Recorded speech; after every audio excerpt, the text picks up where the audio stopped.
Episode की शुरुआत में हम देखते हैं कि ईरान कांगाई फार्मास्यूटिकल्स के बाहर शाओ के आने का वेट कर रहा था, क्योंकि आज वो उसे हुआंग की सीक्रेट वेयरहाउस के बारे में बताने वाली थी, जहाँ पर उसने वो एफीड्रा ड्रग छुपाई हुई थी जो कि इलीगल थी। तभी वहाँ पर शाओ आ जाती है, जो कि उसे कुछ भी बताने से पहले तिंग के बारे में पूछती है कि आखिर तिंग कहाँ पर है। तो ईरान उसे बता देता है कि तिंग कोमा में है और उसे एक प्राइवेट क्लिनिक में रखा गया है, जिसके साथ ईरान उससे पूछता है कि आखिर वो खुद वहाँ पर उसे इन्फॉर्मेशन देने के लिए क्यों आई है। तो वो उसे कुछ भी नहीं बताती है, जिससे कि ईरान वहाँ से चला जाता है और उसके जाने के बाद शाओ उसे हैप्पी बर्थडे विश करती है। असल में वो वहाँ पर बर्थडे विश करने के लिए आई थी। दूसरी तरफ हम देखते हैं कि जब हाओ को होश आता है तो उसके सामने बैठी होती है मिस लान, क्योंकि हाओ ने पिछली रात कुछ ज़्यादा ही ड्रिंक कर ली थी और उसने नशे में लान को किस भी किया था। पर उसके बाद हाओ ने क्या किया उसे कुछ भी याद नहीं था। इसलिए मिस लान से कहता है कि अगर उसने लान के साथ ड्रंक होकर कुछ गलत कर दिया तो वो उसकी रिस्पॉन्सिबिलिटी लेने के लिए तैयार है, वो उसे शादी भी कर लेगा। इस पर वो उसे याद दिलाती है कि उसने तो बस अपने कपड़ों पर वॉमिट कर दी थी, इसलिए मिस लान ने उसके कपड़े बदले, इससे ज़्यादा और कुछ भी नहीं हुआ। जो कहने के बाद वो उससे पूछती है कि क्या अब भी वो उसे शादी करेगा। तो हाउ डर की वजह से कुछ भी बोल नहीं पाता। लान भी ये क्या कर वहाँ से चली जाती है कि वो तो सिर्फ मजाक कर रही थी, जबकि उन दोनों के अंदर एक दूसरे के लिए फीलिंग्स थी। इसके बाद हम देखते हैं कि चैंग तेंग को बर्थडे विश करने के लिए क्लिनिक में जा रही होती है। उसने ईरान के लिए भी एक केक तैयार किया हुआ था, जिसे वो घर आकर ईरान के साथ मिलकर कट करने वाली थी। लेकिन जब वो क्लिनिक जाने के रास्ते से गुजर रही थी तो उसे रास्ते पर वांग और उसका असिस्टेंट देख लेते हैं और वो दोनों चुपकी से उसे फॉलो करते हैं, जहाँ चैंग तिंग के पास जाकर उसका बर्थडे सेलिब्रेट करती हैं और वो उसे एक गिफ्ट भी देती हैं, जो कि असल में ईरान ने तिंग के लिए भेजा था। वो गिफ्ट एक लॉकेट था, जिसे तिंग और ईरान की मदर ने उन दोनों के लिए बनाया था। इसके बाद वो उससे बात करने लग जाती हैं और उसे सब कुछ सच्चाई भी बता देती हैं कि उसके साथ कुछ दिनों से क्या क्या हो रहा है। हम ये भी देख पाते हैं कि जब वो वहाँ से जा रही थी तो तिंग अपना हाथ उठाकर उसे बुलाने की कोशिश कर रहा था, क्योंकि वो धीरे धीरे अब कोमा से बाहर आ रहा था। पर तभी हुआंग चैंग को फॉलो करते करते वहाँ पर आ चुका था और अब जब उसे सब कुछ पता चल चुका था तो वो चैंग को वहीं पर किडनैप कर देता है और ईरान को भी कॉल करके बता देता है, क्योंकि कुछ ही देर में वहाँ पर मिस्टर बा भी आने वाले थे। जब वो तेंग और ईरान को देखते तो उन्हें मार भी सकते थे, जिससे कि हुआंग का बदला पूरा हो जाता, जिसकी वजह से अब ईरान भी जल्दी से चैंग को बचाने के लिए अपनी कार में निकल जाता है। पर रास्ते में अचानक से उसकी कार खराब हो जाती है, जिसकी वजह से उसे आने में देर हो जाती है। दूसरी तरफ जब चैंग वहाँ से भागने की कोशिश कर रही थी तो उसे भी हुआंग और उसके लोग पकड़ लेते हैं। वो चैंग के ऊपर हाथ भी उठाते हैं और उसे धमकी देते हैं कि अगर वो सारा ब्लेम ईरान पर डाल देगी तो शायद वो उसे मिस्टर बा से बचा लेंगे। पर चैंग ऐसा करने के लिए तैयार नहीं थे। इस पर वो सभी लोग चैंग का मजाक भी उड़ाते हैं कि वो अपने ब्रदर इन लॉ के साथ अफेयर चला रही है। पर चैंग यहाँ पर हुआंग को वार्न करती है कि अगर वो आज बच गई तो वो एक दिन उसे ज़रूर मारेंगी। ये सुनकर हुआंग को गुस्सा आ जाता है। वो चैंग को गन से शूट भी करने वाला था, पर तभी वहाँ पर ईरान एक घोड़े पर आ जाता है और हुआंग को नीचे गिरा देता है। अब एक एक करके वो सभी से फाइट करता है, जहाँ वो हुआंग को भी गुस्से में शूट करने वाला था और हुआंग काफ़ी डर भी गया था। लेकिन वो उसे मारता नहीं है, बस वार्न करता है कि अब अगर उसने चैंग की तरफ देखा भी तो वो उसे छोड़ेगा नहीं। तभी अचानक से वहाँ पर मिस्टर बा आ जाते हैं, जिसके आते ही हुआंग उसे बता देता है कि कैसे ईरान और चैंग ने मिलकर तिंग को इंजर्ड कर रखा है। वो मिस्टर बा को तिंग की बॉडी दिखाने के लिए लेकर जाता है, जिसे देखकर अब ईरान वापस से झूठ बोलता है कि वो लड़का असल में तिंग नहीं बल्कि ईरान है, जो कि उसका ट्विन ब्रदर है और उसका एक्सीडेंट हो जाने की वजह से तिंग और चैंग ने उसे प्राइवेट क्लिनिक में रखा हुआ है। ये सुनकर मिस्टर बा कहते हैं कि आज तक ये बात सामने क्यों नहीं आई कि तिंग का एक ट्विन ब्रदर भी है। तो ईरान यहाँ पर उसे अपनी मॉम का बहाना देता है कि उसकी मॉम की डेथ के बाद ही उन्होंने अपनी आइडेंटिटी छुपा कर रखी हुई थी। लेकिन फिर भी मिस्टर बाउ उसे पहचान लेते हैं कि वो तिंग नहीं है, इसलिए वो उसे शूट भी करने वाले थे। पर तभी असली तिंग होश में उठकर वहाँ पर आ जाता है। वो उन सभी लोगों से पूछने लग जाता है कि वो सब कौन है, क्योंकि शायद वो अपनी मेमोरी खो चुका था, जिसकी वजह से सभी लोग और भी ज़्यादा कंफ्यूज हो जाते हैं कि भला असली तिंग कौन है। इसी बीच मिस्टर बा असली तिंग को गोली मारकर उसे जान से मार डालते हैं। ये देखकर सभी लोग काफ़ी डर जाते हैं। अब मिस्टर बा ईरान और चैंग को पकड़ लेते हैं और ईरान को टॉर्चर भी करते हैं, लेकिन ईरान अब भी उसे सच नहीं बताता कि वो यहाँ पर क्यों आया है। इसलिए मिस्टर बाऊ उसे एक ड्रग देते हैं जो कि लोगों की नर्व्स को ब्लॉक कर देती थी और ये ड्रग लोगों से सच बुलवाने में काम आती थी। जब ईरान वो ड्रग स्मेल कर रहा था तभी वो चेंग को आंखें बंद करने के लिए कहता है, क्योंकि वो नहीं चाहता था कि चेंग उसे ऐसी हालत में देखे। जिसके बाद मिस्टर बा ईरान से पूछते हैं कि वो यहाँ पर क्यों आए हैं, तो वो ड्रग लेने के बाद भी उसे झूठ बोल देता है कि वो यहाँ पर पैसे और फेम के लिए आया है। ऐसा इसीलिए हो पाया था क्योंकि वो जानता था कि मिस्टर बा सच जानने के लिए क्या कर सकते हैं। इसलिए उसने डिटेक्टिव ली के साथ मिलकर पहले ही ट्रेनिंग ली थी और उस ड्रग को टॉलरेट कर पा रहा था।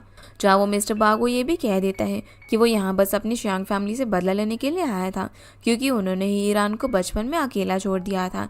जिसके बाद मिस्टर बाओ से एक और सवाल करते हैं, और ये सवाल था चेंग के ऊपर कि आखिर चेंग ईरान की क्या लगती है। जहाँ पर ईरान झूठ नहीं बोल पाता है और मिस्टर बा को बता देता है कि ईरान उसकी वाइफ है, वो उसे बहुत ही ज़्यादा प्यार करता है। ये सुनकर मिस्टर बा ईरान को छोड़कर चेंग के पास आ जाते हैं। वो उसको मारने वाला था, पर तभी चेंग उसे अपने मॉम डैड का नाम बताती है और याद दिलाती है कि जिस ड्रग की ज़रूरत अभी मिस्टर बा को है, वो ड्रग उसके मॉम डैड ने इन्वेंट की थी। अगर मिस्टर बा चाहते हैं तो उसे वो ड्रग मिल सकती है। ये सुनते ही वो चेंग को भी नहीं मारता और वहाँ से चला जाता है। जिसके बाद चेंग रोते रोते ईरान के पास जाकर उसका सर अपनी गोद में रख लेती है और उसे कहती है कि अब भले ही कुछ भी हो जाए, पर वो ईरान को कभी भी अकेला नहीं छोड़ेगी और हमेशा उसके साथ रहेगी। जिसके बाद हम देखते हैं कि चेंग और मिस लान अकेले में ही तिंग का फ्यूनरल करते हैं। यहाँ पर चेंग काफ़ी गिल्ट में थे क्योंकि उसे लग रहा था कि ये सब उसी की वजह से हुआ है। पर तभी लान उसे कहती है कि तिंग के साथ वही हुआ जो कि उसकी फॉर्चून में लिखा हुआ था, क्योंकि वो ड्रग स्मगलिंग में शामिल था और एक न एक दिन उसके साथ ऐसा होना पॉसिबल था। अब उन्हें तिंग के लिए मिस्टर बा और हुआंग से रिवेंज लेना चाहिए, ना कि खुद को गलत समझते रहना चाहिए। जिस पर चेंग भी हाँ कर देती है। फिर वो मिस लान से अपने मॉम डैड की डॉक्यूमेंट्स मांगती हैं, जिनमें उन्होंने ड्रग प्योरिफिकेशन टेक्नोलॉजी के बारे में लिखा हुआ था, पर उस बारे में तो बस ग्रैंड मदर ही जानती थी। इसलिए मिस लान चेंग से थोड़ा सा टाइम मांगती है और कहती है कि वो ग्रैंड माँ से उस बारे में जान कर रहेगी। जिसके बाद चेंग तो वहाँ से ईरान से मिलने के लिए हॉस्पिटल चली जाती है, लेकिन उसके जाते ही वहाँ ग्रैंड माँ हॉस्पिटल से ठीक होकर आ चुकी थी और वो लान से बोल रही थी कि वो सब कुछ जान चुकी है। दूसरी तरफ हम ईरान को देखते हैं जिसे अब भी होश नहीं आया था। तो चेंग यहाँ पर उसे प्रॉमिस करती है कि वो उसके सारे अधूरे काम अब पूरे करेगी, और ऐसा वो इसीलिए कर रही थी क्योंकि ये सब कुछ होने के बाद डिटेक्टिव ली से मिलने के लिए गई थी और उसे ईरान के बारे में सब जानने का मौका मिला कि वो कितने सालों से उन लोगों को पकड़वाने में हेल्प कर रहा है जो कि अपनी खुद की कंट्री को ही धोखा दे रहे हैं और इलीगल एक्टिविटीज़ कर रहे हैं। यही वजह थी कि ईरान हर चीज़ में इतने ज़्यादा ट्रेंड था क्योंकि वो ये काम सालों से कर रहा था और उसका बदला लेने के लिए वो सारे काम चेंग करने वाली थी। जिसके बाद हम ग्रैंड माँ को देखते हैं। उन्हें तिंग की डेथ के बारे में पता था, वो उसे याद करके थोड़ी सी इमोशनल हो रही थी, पर लानू ने खुद को संभालने के लिए कहती है। तभी वहाँ पर चेंग भी आ जाती है जो ग्रैंड माँ को देखकर उनके सामने झुक जाती है और बहुत ही रोती है, जहाँ वो बार बार ग्रैंड मदर को सॉरी बोल रही थी, पर वो उसे बताती है कि इस सब में उसकी कोई भी गलती नहीं है और ये सब बस उन मॉन्स्टर्स यानी कि मिस्टर बा और हुआंग ने किया है। जिसके बाद ग्रैंड माँ चेंग को वो ड्रग प्योरिफिकेशन वाले डॉक्यूमेंट्स भी दे देती हैं जो कि चेंग की मॉम डैड के थे। अगले दिन हम देखते हैं कि ग्रैंड माँ अंकल यू के साथ बैठी होती है। उनकी तबीयत भी थोड़ी सी खराब थी, जहाँ वो उसे बता रही होती है कि ये सब कुछ उसकी वजह से ही शुरू हुआ था क्योंकि ग्रैंड माँ ने पास में मिस्टर बा की हेल्प की थी और आज शायद उन सभी की पनिशमेंट उन्हें मिल रही थी। जहाँ ग्रैंड मदर अपनी फैमिली फ़ोटो देखकर इमोशनल भी हो जाती है और वो अंकल यू से कहती है कि वो कुछ देर बाहर बैठकर अपने घर को देखना चाहती है। जैसे ही अंकल यू वहाँ से थोड़ी सी दूर चले जाते हैं तो उन्हें फ्रेम के नीचे गिरने की आवाज़ आती है क्योंकि ग्रैंड माँ मर चुकी थी। तभी वहाँ पर लान चेंग और बाकी लोग भी आ जाते हैं। वो सभी ग्रैंड माँ की डेथ से बहुत ही ज़्यादा दुखी थे और अभी सब एक साथ मिलकर उनका फ्यूनरल करते हैं। यहाँ से अब हम 3 दिन बाद का सीन देखते हैं। ईरान अब भी कोमा में था तो चेंग उसका सारा काम संभालने की रिस्पॉन्सिबिलिटी लेती है और उसका साथ देने वाली थी मिस लान, पर वो दोनों अकेले इस काम के लिए काफ़ी नहीं थी, इसीलिए वो हेल्प लेती है हाओ, मिस्टर 13 और शाओ की, ताकि सबसे पहले वो हुआंग से रिवेंज ले सके। उसके लिए वो हुआंग की वेयर हाउस की सारी ड्रग्स अपने वेयर हाउस में ट्रांसपोर्ट करवाने वाले थे। वो लोग साथ मिलकर ये काम कर भी देते हैं, जहाँ सबसे पहले हाओ और मिस्टर 13 वेयर हाउस के बाहर खड़े हुए गार्ड्स को बेहोश कर देते हैं और फिर उस ड्रग को ट्रांसपोर्ट करने का काम था चेंग और शियाओ का, इसलिए वो दोनों आगे चली जाती हैं। दूसरी तरफ हाओ और मिस लान वेयर हाउस के बाहर ही वेट करते हैं।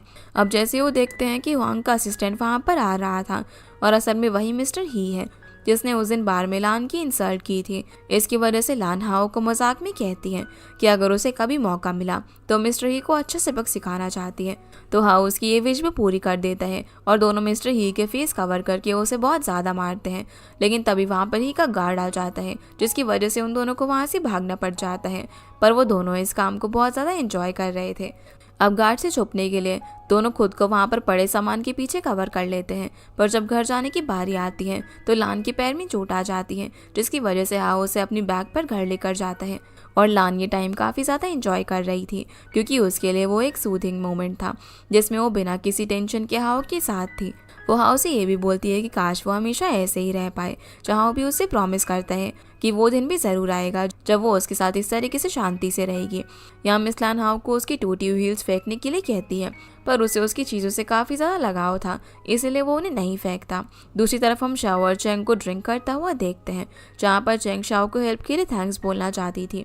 शाओ से कहती है कि अभी उनका काम पूरा नहीं हुआ है, तो चेंग उसे काम पूरा होने के बाद ही थैंक्स बोल सकती है। शाओ अब चेंग को चैरिटी बैंकेट का इन्विटेशन कार्ड देती है, पर वो थोड़ी सी परेशान थी, क्योंकि वो नहीं चाहती थी कि हुआंग या फिर मिस्टर बा चेंग को नुकसान पहुंचाए, क्योंकि अगला चैरिटी बैंकेट चेंग के लिए काफ़ी डेंजरस होने वाला था।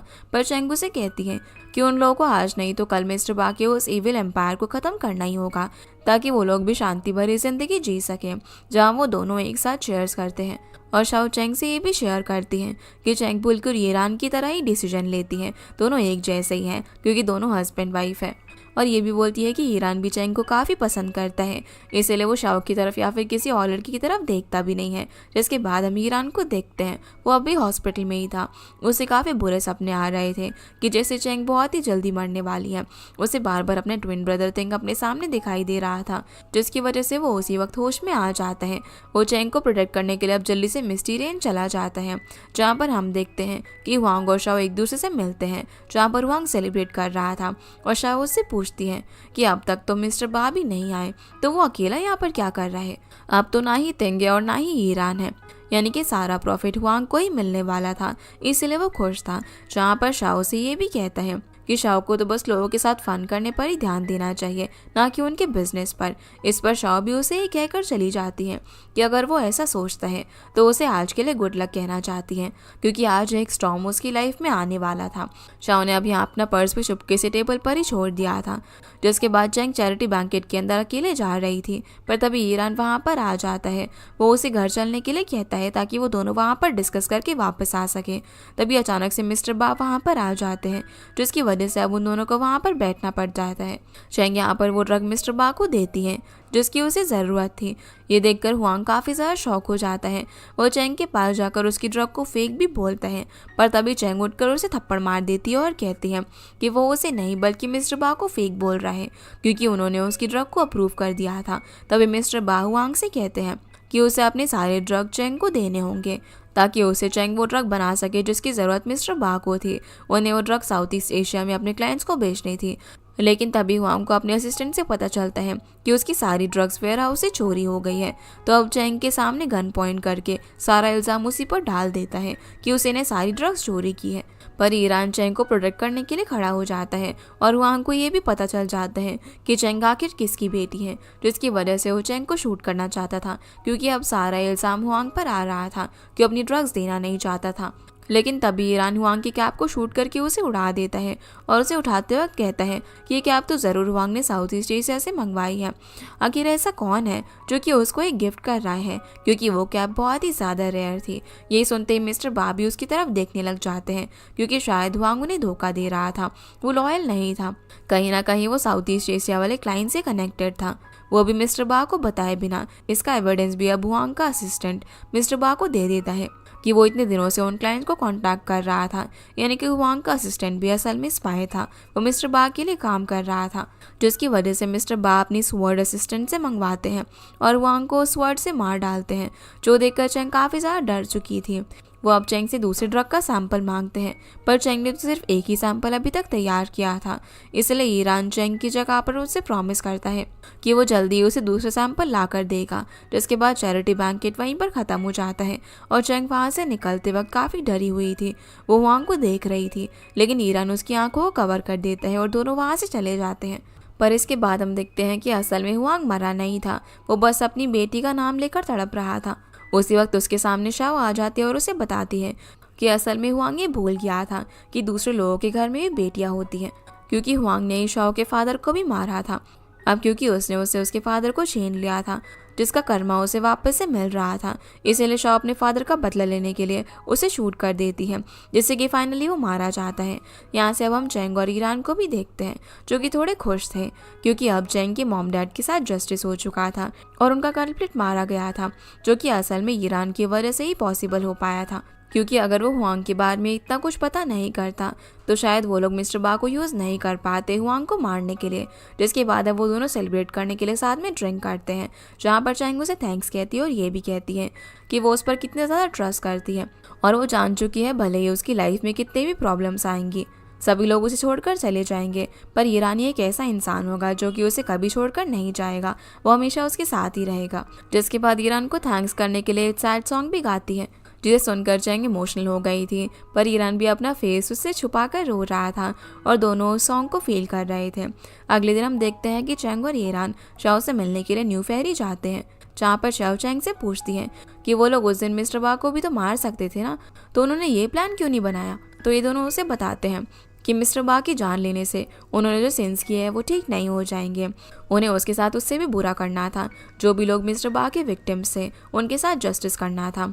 उसके लिए उन्हें सबसे पहले मिस्टर बा की पावर छीननी थी और जो ड्रग प्रोडक्शन बेस था उसे ढूंढना था, ताकि उसे सीज करके वो उसे पावर से हटा सके। जहाँ भी ईरान शाओ से पूछते हैं कि क्या वो कभी न्यू फेरी छोड़कर एक नॉर्मल लाइफ जीना चाहती है, तो शाओ उन्हें बताती है कि वो अपनी मर्जी से अपनी लाइफ जीना चाहती है, उसे बस उन दोनों से सिर्फ एक हेल्प चाहिए, वो थी हुआंग की बेटी के लिए कोई अच्छे पेरेंट्स ढूंढना जो कि उसका ख्याल रख सके। इस पर वो दोनों हाँ कर देते हैं।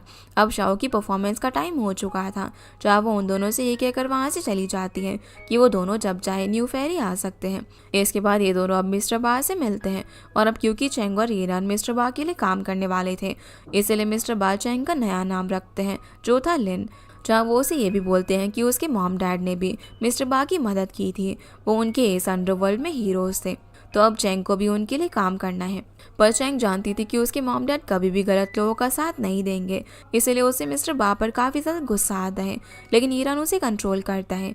या मिस्टर बा ईरान को भी वार्न करते हैं कि अगर उसने उसे धोखा दिया और उसका काम नहीं किया तो वो उसकी वाइफ यानी कि चैंग को जिंदा नहीं छोड़ेगा। वो अब 10 दिन का टाइम देकर चैंग को ड्रग्स बनाने का काम दे देते हैं, जिसके बाद ये दोनों यहाँ से चले जाते हैं। पर मिस्टर बा अपनी असिस्टेंट को उन पर नजर रखने के लिए कहती हैं, क्योंकि वो अब भी उन लोगों पर पूरा ट्रस्ट नहीं करता था। दूसरी तरफ हम देखते हैं कि चैंग अपने मॉम डैड को याद करके रो रही थी। ईरान के आने पर वो ये भी बताती है कि जब वो छोटी थी तो उसके मॉम डैड उसे डॉक्टर बनाना चाहते थे ताकि वो लोगों की मदद कर सके। उसके मॉम डैड बिल्कुल भी बुरे नहीं थे, वो मिस्टर बा के काम कैसे आ सकते थे। इस पर ईरान उसे समझाता है कि उसके मॉम डैड ने तो अच्छी ड्रग बनाई थी जिससे वो बहुत सी बीमारियों को ठीक कर सकते थे, पर गलती उन बुरे लोगों की थी जिन्होंने उस ड्रग का गलत यूज़ किया, यानी कि चैंग के मॉम डैड की इसमें कोई भी गलती नहीं थी। अब ईरान उसको अपना ख्याल रखने के लिए कहता है क्योंकि कल किसी काम के लिए शहर से बाहर जाने वाला था। अगले दिन अब चैंग मिस्टर ही से मिलने के लिए जाती है, जो कि मिस्टर बा के लिए काम कर रहा था। वो बिल्कुल मिस्टर बा की तरह स्वॉर्ड लेकर बैठा हुआ था। वो चैंग से भी मिस्टर बा जैसे ही बात करने लग जाता है, पर वो उसे डरती नहीं है। जैसे वो मिस्टर ही से ड्रग प्रोडक्शन की बेस के बारे में पूछती है तो वो काफ़ी ज़्यादा घबरा जाता है और चैंग उसके ऑर्डर सुने बिना ही वहाँ से चली जाती है। अब हम देखते हैं कि इधर चैंग ड्रग प्रोडक्शन बेस ढूंढने में मेहनत कर रही थी, तो दूसरी तरफ ईरान भी हवा और बाकी लोगों के साथ मिलकर सभी इलीगल वेयर हाउसेस को सीज कर रहा था। इस काम में उसे बहुत ज़्यादा फाइट भी करनी पड़ रही थी, उसे काफ़ी चोट भी आ रही थी। जहाँ वो बारिश के टाइम किसी तरीके से चैंग को कॉल करता है, क्योंकि चैंग उसके कॉल का काफ़ी दिनों से वेट कर रही थी। चैंग फ़ोन पर बारिश होते हुए सुनती है तो समझ जाती है कि उस वक्त ज़रूर ईरान के ओल्ड वाउंड्स में बहुत ज़्यादा दर्द हो रहा होगा, क्योंकि वो अपनी पुरानी चोट से ही कुछ दिन पहले ठीक हुआ था। पर ईरान उसे उस बारे में कुछ नहीं बताता ताकि वो उसकी फिक्र ना करे, लेकिन फिर भी वो समझ जाती है कि ईरान ज़रूर इंजर्ड होगा, इसलिए वो उसे बताती है कि उसे ईरान के लिए पहले ही उसके सूटकेस में पेन किलर और फर्स्ट एड रख दिया था, इससे वो जल्दी ही रिकवर हो सकता है। ये कहकर वो उसे अपना ध्यान रखने के लिए कहती है। ईरान भी अब फ़ोन कट करते ही वहीं पर बेहोश हो जाते हैं, क्योंकि उसे काफ़ी चोट लग गई थी। वो दोनों एक दूसरे को काफ़ी मिस भी कर रहे थे, जिसकी वजह से चैंग काफ़ी इमोशनल थी, पर उसे ईरान के आने का बस वेट करना था। अगले दिन हम देखते हैं कि ईरान ने सारे ड्रग्स वेयर हाउस से चुरा कर अपने शिप तक पहुंचा दिए थे। पर तभी वहां पर ईरान का पुराना दोस्त हाउंड आ जाता है। वो ईरान के सामने एक बेट रखता है कि अगर वहां ईरान उसे जीत कर बाहर जा सकता है तो हाउंड उसकी सारी गलतियां माफ कर देगा, पर अगर वो हार गया तो हाउंड ईरान के सारे सामान को जला देगा और ना ही ईरान जिंदा बचेगा। जो बोलकर अब वो एक कॉइन को हवा में उछालता है और दोनों एक ही टाइम पर अपने गन निकालकर एक दूसरे पर पॉइंट कर देते हैं। अब हम देखते हैं कि हाउंड ने तो यहाँ पर ईरान को बेट के नाम पर धोखा दिया था। वो उसे शूट करने वाला था, लेकिन उससे पहले ही पीछे से आकर मिस्टर बा की असिस्टेंट हाउ को शूट कर देती है और उसे मार डालती है, जहाँ वो ईरान को वॉर्न भी करती है क्योंकि ईरान ने अपने ड्रग्स का ध्यान नहीं रखा था, जिस वजह से ड्रग्स वापस से चोरी हो गई थी। जहाँ ईरान उससे कहता है कि वो उन ड्रग्स को जल्दी ही ढूंढ लेगा। दूसरी तरफ चेंग मिस्टर ही से मिलने के लिए जाती है, जो कि वापस से मिस्टर बा की स्वॉर्ड से खेल रहा था, और चेंग को देखकर मिस्टर ही वो स्वॉर्ड वापस से उसी जगह पर रखने लग जाते हैं। वो चेंग से पूछता है कि वो ट्रेन टिकट करवा कर आखिर कहाँ पर जा रही है, कहीं वो मिस्टर बा की एब्सेंस में भागने वाली तो नहीं है। यानी कि वो चेंग को वहाँ से जाने नहीं देना चाहता था। पर तभी चेंग उससे कहती है कि मिस्टर बा ने उसे कभी बाहर जाने के लिए तो मना किया ही नहीं है, और वो यहाँ पर उसे ड्रग्स का नया सैंपल भी दे देती है। बोलती है कि उसे मिस्टर बा की स्वॉर्ड को गलत जगह पर रखा हुआ है, अगर उन्हें पता चला कि वो उनकी स्वॉर्ड से खेल रहा था तो शायद वो जिंदा भी ना बचे। ये सुनकर वो थोड़ा सा डर जाता है और उसे चेंग को वहाँ से जाने की परमिशन देनी पड़ती है। इसके बाद हम देखते हैं कि ईरान अपने फ्रेंड्स के साथ बैठा हुआ था। वो लोग बात कर रहे थे कि अब वो लोग आखिर उन ड्रग्स को कैसे ढूंढेंगे। तो ईरान उन्हें शांत करता है और कहता है कि शियांग फैमिली के पास अब भी ड्रग्स हैं, जो कि उन्होंने हुआंग के वेयर हाउस से चुराई थी, तो मिस्टर बा को वाली ड्रग्स देकर बच सकता है। जिसके बाद वो अपने फ्रेंड्स को वापस से घर भेज देता है और अकेले अपने घर के बाहर लगे फ्लावर्स को ठीक कर रहा था। लेकिन तभी ईरान को अपने पीछे किसी के होने की आवाज़ आती है। उसे लगता है कि शायद उसके फ्रेंड्स अब तक गए नहीं होंगे, लेकिन जैसे वो पीछे मुड़कर देखता है तो वहाँ पर चेंग थी, क्योंकि वो उससे मिलने के लिए आ चुकी थी। वो उसके फेस पर लगी चोट को देखकर चेक करने लग जाती है, जिस वजह से ईरान उसे अचानक सर पर किस भी कर देता है और उसे कहता है कि क्या वो जानती है कि ईरान उसे रेड रोजेस क्यों भेजता था। इस पर वो जवाब में कहती है कि वो जानती है कि रेड रोजेस किसी को देने का मतलब क्या होता है। असल में रेड रोजेस देने का मतलब ये था कि वो इंसान आपसे डीपली लव करता है, इसीलिए वो दोनों एक दूसरे को किस करते हैं और एक दूसरे के काफ़ी क्लोज भी आ जाते हैं। इसके बाद वो ईरान से कहती हैं कि वो दोनों जब इस मुसीबत से बाहर निकल जाएंगे और जब सब कुछ सॉल्व हो जाएगा तो वो किसी पीसफुल जगह पर जाकर रहने लगेंगे, ताकि चेंग भी डॉक्टर बनकर लोगों को अपने क्लिनिक में ठीक कर सके और उन दोनों के बच्चों को डांस और पियानो प्ले करना सिखा सके। ये सुनकर ईरान उसे हक कर लेता है और कहता है कि वो दिन जल्दी ही आएगा। लेकिन दूसरी तरफ हम देखते हैं कि असल में मिस्टर बा अपने बॉस मिस्टर काई से मिलने के लिए गया हुआ था। काई मिस्टर बा से भी ज़्यादा डेंजरस था। वो उसे वार्न करता है कि उसके लिए ज़्यादा से ज़्यादा क्लाइंट्स ढूंढ कर लेकर आए। जिसके बाद हम देखते हैं कि जब ईरान और चेंग वापस से अपने घर पर लौटते हैं तो देखते हैं कि उनके घर पर किसी ने अटैक किया हुआ था। सब कुछ बहुत ही बिखरा पड़ा हुआ था। ये देखकर चेंग काफ़ी ज़्यादा डर जाती है। असल में ये काम था मिस्टर बा का, जिसने हावर्ड लान को होस्टेज बना लिया था। वो मिस ला की फार्मास्यूटिकल कंपनी से ड्रग लेना चाहता था, क्योंकि उसे पता चल चुका था कि ईरान की चोरी की हुई ड्रग्स तो डिस्ट्रॉय हो चुकी हैं। जहां वो लोग हाव को टॉर्चर करके मिस ला से सच निकलवाने की कोशिश कर रहे थे कि आखिर वो ड्रग्स उसने कहाँ पर छुपाई है। लेकिन तभी ईरान और चेंग वहाँ पर आ जाते हैं, जो कि मिस्टर ही को हाव को टॉर्चर करने से रोक देते हैं। और अब मिस्टर बा ईरान की तरफ चाकू बढ़ाकर उसे हाव को टॉर्चर करने के लिए कहता है। ऐसा करके वो ईरान की लॉयल्टी टेस्ट कर रहा था, जिसकी वजह से ईरान भी उस चाकू से हाव को इंजर्ड कर देता है, जो देखकर लान को अब मिस्टर बा को ड्रग्स का एड्रेस भी बताना ही पड़ जाता है। वो ईरान को भी गुस्से में थप्पड़ मार देती है, क्योंकि ईरान ने बहुत ज़्यादा लिमिट क्रॉस कर दी थी, पर उसने मिस्टर बा का थोड़ा ट्रस्ट जीत लिया था। फिर हम देखते हैं कि मिस लान हाउ की इंजरीज का फर्स्ट एड करती है और हम पास का एक सीन देख पाते हैं कि असल में मिस्टर हाउ और उसके पेरेंट्स बहुत सालों से शियांग फैमिली को प्रोटेक्ट करते आ रहे थे। तो हाउ भी उनकी फैमिली को अपने पूरे दिल से प्रोटेक्ट करना चाहता था। वो ईरान जैसा बनना चाहता था, जिसकी वजह से उसने ईरान से टीम अप कर लिया था। और आज जो भी मिस्टर बा के सामने हुआ था वो सब लान, ईरान और हाउ का ही प्लान था। वो लोग बस एक एक्ट परफॉर्म कर रहे थे ताकि वो लोग मिस्टर बा का ट्रस्ट जीत कर जल्दी से उस ड्रग प्रोडक्शन बेस तक पहुंच सके, जहां मिस लान हाओ को फर्स्ट एड करते हुए उससे पूछती है कि उसकी परफॉर्मेंस आज कैसी थी। तो हाओ उसे बताता है कि उसने बहुत ही रियल परफॉर्मेंस दी, क्योंकि लान तो सच में उसकी जान की परवाह करती थी। इसलिए वो दोनों वहाँ एक दूसरे को प्रॉमिस भी करते हैं कि दोनों एक दूसरे को सेफ रखेंगे और जल्दी ये मिशन एंड हो जाएगा। फिर हम चेंग और ईरान को देखते हैं। ये लोग मिस्टर बा से मिलने के लिए गए हुए थे, क्योंकि जो सैंपल चेंग ने मिस्टर बा को बनाकर दिया था उसमें कुछ प्रॉब्लम आ गई थी। वो ओरिजिनल से थोड़ा सा अलग था। चेंग अब मिस्टर बा से थोड़ा सा और टाइम मांगती है, और असल में ये भी ईरान और चेंग का ही प्लान था, क्योंकि उस सैंपल में प्रॉब्लम आने पर मिस्टर बा प्रोडक्शन की ही गलती निकालने वाले थे। अगर ऐसा होता तो वो चेंग को ज़रूर खुद ड्रग एनालिसिस करने के लिए ड्रग प्रोडक्शन बेस पर भेजते, क्योंकि उन लोगों के पास ड्रग को क्लाइंट के पास डिलीवर करने का भी बहुत कम टाइम बचा हुआ था। यानी कि ये एक आखिरी मौका था चेंग का किसी तरीके से बेस पर जाने का। उसका ये प्लान काम भी कर जाता है, क्योंकि मिस्टर बा टाइम कम होने की वजह से पहले ही काफ़ी टेंशन में होता है। इसीलिए वो चेंग को खुद वो ड्रग प्रोडक्शन बेस पर जाकर चेक करने के लिए कहता है। पर वहाँ जाने के लिए मिस्टर बा अपनी असिस्टेंट को चेंग के साथ भेज रहे थे। चेंग असिस्टेंट के साथ गन पॉइंट पर थी, क्योंकि मिस्टर बा को किसी की भी जान की परवाह नहीं थी। अगर चेंग कोई भी गलती करती है तो वो उसे मार भी सकता था, जिसकी वजह से ईरान थोड़ा सा टेंशन में आ जाता है। पर इसके बारे में भी इन दोनों ने पहले से ही प्लानिंग कर ली थी, क्योंकि सिर्फ चेंग ही इकलौती थी जो कि उस तक जा सकती थी। उसे पूरा ट्रस्ट था कि ईरान उसे ज़रूर ढूंढ लेगा। वो किस तरीके से ये पता ज़रूर लगा लेगा कि वो बेस आखिर कौन सी लोकेशन पर है। जिसके बाद हम देखते हैं कि चेंग की आंखों पर पट्टी बांधकर उसे एक कार में बैठाकर बेस पर ले जाया जाता है। पर चेंग कुछ हिंट से ये तो समझ गई थी कि वो बेस असल में सिटी से दूर एक जंगल में है। अब उसे बेस पर ले जाकर ब्लाइंड फोल्ड से हटाया जाता है। मिस्टर बाग की असिस्टेंट उसे बताती है कि उसे यहाँ पर 5 दिन रहकर ड्रग एनालिसिस करना होगा, यानी कि चेंग के पास सिर्फ 5 दिन थे उस ड्रग प्रोडक्शन बेस का पता लगाने के लिए। और शाओ की इन्फॉर्मेशन के अकॉर्डिंग शायद चेंग को वहां से निकलने से पहले ही मार दिया जाएगा, जो कि बाकी लोगों के साथ भी हुआ था। तभी उसके सामने आता है मिस्टर ही, जो कि उसे कहता है कि वो अब उस जगह का कमांडर है, तो उसे अब उसकी हर बात माननी होगी। इसीलिए सबसे पहले वो चेंग की तलाशी लेता है। जैसे ही उसका ध्यान डिस्ट्रैक्ट होता है तो चेंग एक ड्रग अपने मुंह पर रख देती है, जिसकी वजह से उसकी तबीयत खराब हो जाती है और वहीं पर बेहोश हो गई थी। वो अपनी इस हालत का सारा इल्ज़ाम मिस्टर ही पर डाल देती है, और असिस्टेंट यहाँ पर चेंग को संभालती है। दूसरी तरफ मिस्टर बा ईरान को मिलने के लिए बुलाता है, क्योंकि उनके क्लाइंट्स को चेंग का बनाया हुआ सैंपल काफ़ी पसंद आया था।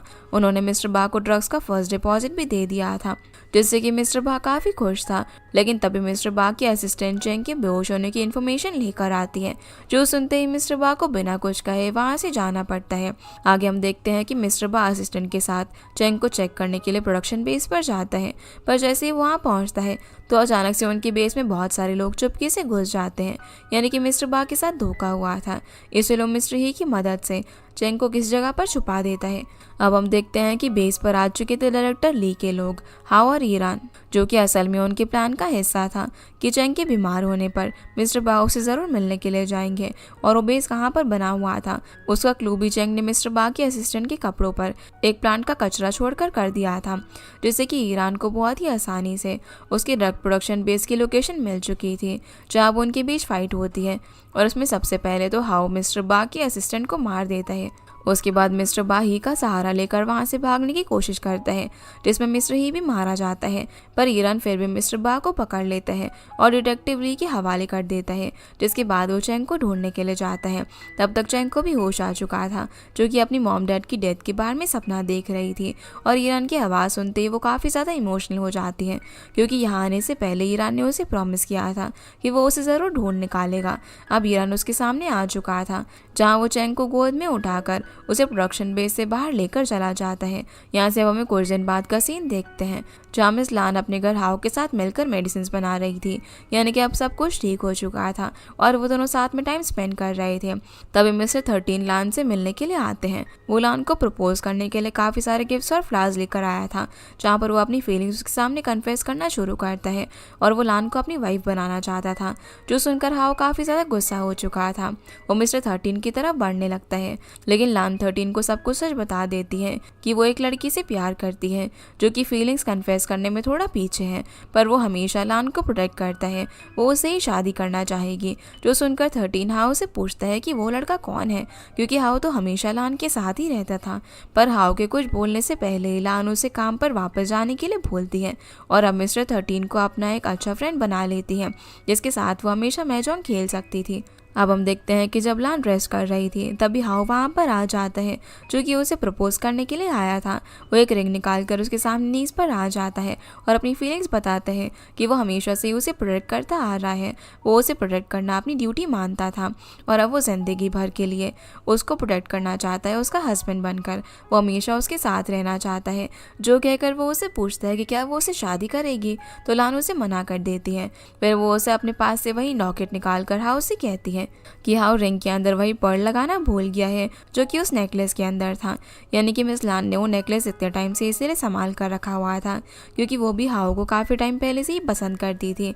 इतना कहकर वो उसे हक कर लेती है और शादी के लिए हाँ कर देती है, जो सीन काफ़ी इमोशनल था। फिर हम देखते हैं कि मिस्टर 13 अपने लोगों से बात कर रहा था कि उन्हें ढूंढना होगा कि मिस लान किसे लाइक करती है। तभी 13 से मिलने के लिए हाउ और लान आ जाते हैं। असल में मिस्टर 13 को अपनी शादी के लिए इनविटेशन देने के लिए आई थी। जब उस इनविटेशन पर हाउ का नाम देखकर 13 को काफ़ी ज़्यादा शौक लगता है, पर अब वो हाउ को साइड में बुलाकर उसे समझाता है कि लान ने बिल्कुल सही डिसीजन लिया है। अब उसे हमेशा लान को संभाल कर रखना होगा। जो कहकर वो दोनों हैंडशेक करते हैं और लान मिस्टर 13 से पूछती है कि क्या वो उनकी शादी में आएगा। इस पर वो हाँ में इशारा करता है और दोनों काफ़ी खुश होते हैं। फिर हम ईरान और चैंग को देखते हैं और डिटेक्टिव ली उन दोनों से गुड बाय कह रहा था क्योंकि अब उसे और मिशन पर जाना था और सारे इलीगल कामों को एलिमिनेट करना था। जहाँ वो चैंग से बोलता है कि क्या वो वापस ईरान से शादी करेगी ताकि डिटेक्टिव ली उनकी शादी में आ सके, लेकिन चैंग उसे जवाब देती है कि वो चाहे तो लान की शादी में आ सकते हैं। जिसके बाद डिटेक्टिव ली चला जाता है और ईरान चैंग से पूछता है कि क्या वो उसे शादी नहीं करना चाहती, तो चैंग उसे बताती है कि उसने जब ईरान से शादी की तब उसने उसे थिंक समझ कर शादी नहीं की थी, बल्कि उसने तो उसे उसी वक्त एक्सेप्ट कर लिया था जब उनकी शादी हुई थी और अपना हस्बैंड ही माना था। जो सुनकर अब दोनों एक दूसरे को किस करते हैं क्योंकि अब ये दोनों पूरे लाइफ टाइम के लिए एक साथ हो चुके थे। चाहे दोनों एक दूसरे को लास्ट प्रॉमिस भी करते हैं और ये प्रॉमिस था कि वो दोनों अपनी डेथ तक एक दूसरे के साथ रहेंगे और सपोर्ट करने वाले थे। पर अभी उनकी प्रॉब्लम ख़त्म नहीं हुई थी क्योंकि मिस्टर बा ने इतने दिन जेल में रहकर कुछ दोस्त बना लिए थे और अब किसी ने उसे जेल से बाहर निकलवा लिया था। यानी कि अब वो ईरान और चैंग से बदला लेने वाला था, वो भी अपनी नई टीम के साथ। जिसके बाद हम देखते हैं कि लान और हाउ की शादी होने वाली थी। सभी लोग उन दोनों को वेडिंग ड्रेस में देखकर काफ़ी ज़्यादा खुश होते हैं, सिवाय 13 के, क्योंकि वो अब भी यही चाह रहा था कि काश लान अपना माइंड बदल ले और उससे शादी कर ले। लेकिन अब ऐसा नहीं हो सकता था। जहाँ प्रीस्ट उन दोनों को एक दूसरे को किस करने के लिए कहता है, पर किस करने से पहले लान रुक जाती है और हॉल की तरफ देखने लग जाती है। जहाँ 13 उसे देखकर खड़ा हो जाता है। वो कहता है कि क्या लान ने अपना माइंड चेंज कर लिया, तो सभी लोग उसे ही देखने लग जाते हैं। पर असल में लान चैंग को ढूंढ रही थी क्योंकि वो चाहती थी कि उसकी वेडिंग का इतना स्पेशल मोमेंट उसके सारे फैमिली मेम्बर्स विटनेस करे। पर चैंग तो बाहर फ्लावर्स लेने के लिए गई हुई थी, जिसे चेक करने के लिए ईरान भी बाहर चला जाता है। चैंग उसके सामने अब फ्लावर्स लेकर आती है, पर जैसे ही वो दोनों हॉल के बाहर आते हैं तो अचानक से हॉल के अंदर एक बहुत ही भयानक ब्लास्ट हो जाता है और ईरान और चैंग भागकर अंदर जाते हैं, जहाँ पर सभी लोग उस ब्लास्ट से इंजर्ड हो गए थे और कुछ लोग मारे भी गए थे। जिसकी वजह से अब ईरान सबसे पहले हाउ को हॉस्पिटल भेजता है और साथ ही लान और 13 को भी। जिसके बाद ईरान शाओ को चैंग के साथ हॉस्पिटल भेजने वाला था और वो चैंग को अपनी गन भी सेफ्टी के लिए दे देता है क्योंकि यहाँ से ईरान उन लोगों को ढूंढने जाने वाला था जिसने कि ये ब्लास्ट किया था, जो कि मिस्टर बा था। फिर हम देखते हैं कि ईरान जैसे ही चैंग और शाओ को छोड़कर वहाँ से जाने लगता है तो अचानक उसे गोली चलने की आवाज़ आती है। ये गोली लगी थी शाओ की क्योंकि उसने मिस्टर बा के असिस्टेंट को चैंग पर निशाना डालते हुए देख लिया था। वो चैंग को बचाने के लिए उसके सामने आ गई। ये देखते ही चैंग ईरान की दी हुई गन से असिस्टेंट को शूट करके मार डालती है और अब ईरान चैंग को जल्दी से शाओ को हॉस्पिटल लेकर जाने के लिए कहता है। वो खुद मिस्टर बा से लड़ने के लिए चला जाता है क्योंकि वहाँ पर मिस्टर बा अपने सारे लोगों के साथ आ चुका था और उसने अपने सारे लोगों को ऑफर दिया था कि जो भी ईरान को मारकर उसके सामने लेकर आएगा वो उसे रिवॉर्ड देगा। जिसकी वजह से सभी लोग ईरान के पीछे निपट जाते हैं और ईरान ने कुछ हद तक सारे लोगों को मार डाला था, पर किसी वजह से अचानक से उसे एक गोली लग जाती है। वो काफ़ी ज़्यादा इंजर्ड था, जिसकी वजह से वो एक दीवार के पीछे छुप जाता है। अब उसके अंदर लड़ने की बिल्कुल भी हिम्मत नहीं थी और मिस्टर बा भी अपने बचे हुए लोगों के साथ उसकी तरफ बढ़ रहा था। लेकिन तभी मिस्टर 13 ईरान को बचाने के लिए आ जाता है। वो ईरान को वहाँ से अपनी जान बचाकर जाने के लिए कहता है, जिसके बाद वो अकेले दोनों हाथों में गन्स लेकर मिस्टर बा की तरफ शूट करता है, जिस बीच वो काफ़ी ज़्यादा इंजर्ड हो गया था। लेकिन आखिर में वो एक बॉम्ब मिस्टर बा की तरफ फेंक देता है, जिससे मिस्टर बा और उसके सारे लोग ख़त्म हो जाते हैं। फिर हम यहाँ से कुछ दिनों बाद का सीन देखते हैं, जहाँ हम हॉस्पिटल रूम में सभी लोगों को देखते हैं और ईरान के सारे फ्रेंड्स और बाकी सभी लोग जिंदा बच गए थे, वो भी अच्छी कंडीशन में। सभी लोग साथ में एक दूसरे की इंजरीज के बारे में बात कर रहे होते हैं और काफ़ी खुश भी थे, क्योंकि वो सब इतने बड़े एक्सीडेंट से भी बच चुके थे। तभी मिस्टर 13 का आदमी आकर उन लोगों को बताते हैं कि भले ही मिस्टर बा मर चुका है, पर अभी उसके जैसे कई लोग हैं जो कि उनकी कंट्री में ड्रग स्मगलिंग कर रहे हैं, तो उन्हें अब उन मॉन्स्टर को एलिमिनेट करना होगा। जो सुनकर ही सारे लोग वापस से अपनी वेपन्स के साथ रेडी हो जाते हैं। भले ही उन्हें इतनी चोट लगी हुई थी, पर फिर भी वो अपनी कंट्री के लिए लड़ना चाहते थे। इसीलिए हॉस्पिटल से डिस्चार्ज होते ही वो सभी लोग रेडी होकर अगले दिन मिशन के लिए निकल पड़ते हैं। और इसी के साथ हमारा ये ड्रामा यहीं पर ख़त्म हो जाता है। तो गाइस, ये थी आज की वीडियो एंड आई होप आप लोगों को ये वीडियो पसंद आई होगी। तो इस वीडियो को लाइक कर चैनल को सब्सक्राइब ज़रूर कीजिएगा। आपसे फिर मिलते हैं अगले इंटरेस्टिंग ड्रामा में, तब तक के लिए गुड बाय।